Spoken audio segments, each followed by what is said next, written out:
बांग्रीपोसी मंत्री कारकेड को पत्थर माड़ ये चित्र सामना को आसुछि मयूरभंज जिला बांग्रीपोसी अंचल जड़े गिरफ होता बेले 3 जन अटक रही मामला रुजु कर तदंत करुछि पुलिस आग को बढ़िपारे गिरफ्तारी संख्या।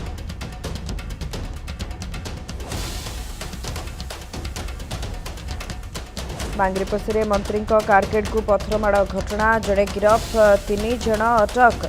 मामला रुजु कर तदंत करुछि पुलिस आग को बढ़िपारे गिरफ्तारी संख्या। आक्रमण में जड़े पुलिस आहत होइथिबा सूचना रही मंत्री गस्तर सुरक्षा व्यवस्था को मध्य आगामी समय कड़ाकड़ी करा बंदोबस्त करा जाउछि।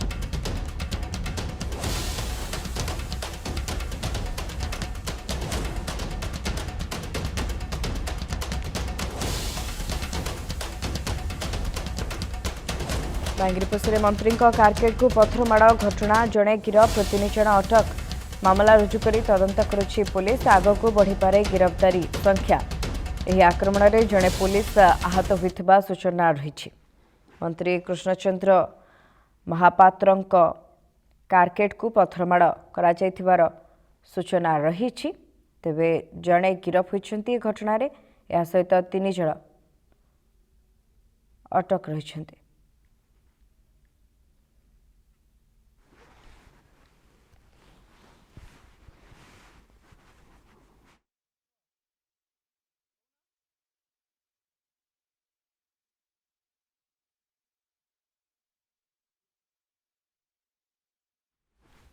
अधिक सूचना आम सहित जोड़ी होती असित षडंगी रही। असित बांग्रीपोसी मंत्री कारकेड को पत्थरमाड़ घटना जन को गिरफ्त करा सहित 3 जन को अटक रखा पुलिस आक्रमण करा चित्र सामना को आसवा पर साधारण तो निंदा निश्चित भाव किंतु कार्यानुष्ठान किभली रही पुलिस निश्चित सुस्मिता देखो जहाँ आज सका बांग्रीपोसी थाना अधिकारी जी रही जहाँ सूचना देते जो कारकेड रे सामिल होता गोटे गाड़ी जिते मंत्री को छाड़ी फेरुला आक्रमण घटना जन को गत काली राति गिरफ्त कर 3 जन को बर्तमान थाना रे अटक रखी बर्तमान प्रक्रिया तदंत प्रक्रिया चली आम कहीपर। देखो गत काली जिते क्षतिग्रस्त अंचल को मंत्री बुलवाई आसते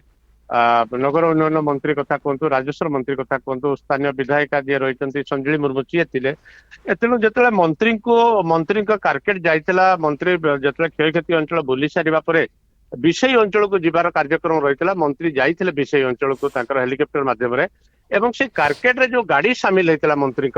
से गाड़ी मंत्री को हेलीपैड रे छाड़ी तार गंतव्य स्थल को जो जाऊला ठीक से समय किछि लोक उत्त्यक्त होते रास्तार पूर्वर करते जितेबाला से गाड़ी से रास्ता दे जीवाई चेष्टा करता उत्त्यक्त लोक मैंने से गाड़ी उपर ढेला पत्थर माड़ करते से जो गाड़ी रे जने कनेस्टेबल रही पुलिस सी ढेला माड़ गुरुत्व रही गाड़ी संपूर्ण भाव में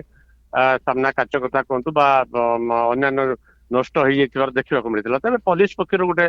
कार्यानुष्ठान आरंभ कर गत काली राति जन को এই ঘটনার গিরফ করা যাইছি এবং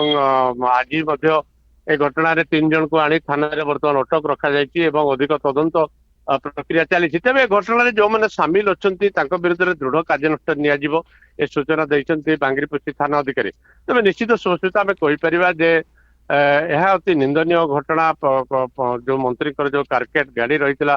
ତା ଉପରେ ଆକ୍ରମଣ କରିବା ଘଟଣାକୁ ସବୁ ମହଲରେ ଗୋଟେ दृढ़ निंदा करा जाउची एवं ये प्रकृति रे कोनोसी राजनीतिक कारण जोगु एभली ढेलामाड़ करा जायथिला ना साधारण लोक माने उत्क्षिप्त होई एभली काम करथिले से नै कोनोसी स्पष्ट सूचना आसुची कि देखो घटनास्थल आमे मु निजे उपस्थित थिली शुभस्मिता एवं आमे जहाँ देखिलु जे किछि लोक जो विगत आपने जानी गुरुवार दिन काल बैशाखी होता विगत 2 दिन धरी प्रशासन जिला प्रशासन कहतु स्थानीय प्रशासन कहतु पाखक पॉलिथिन खंडे पहुंचाई पारि ना जहाँफल विगत 2 दिन धरी लोक मैंने गोटे उत्त्यक्त अवस्था थे जो मंत्री आसुच्च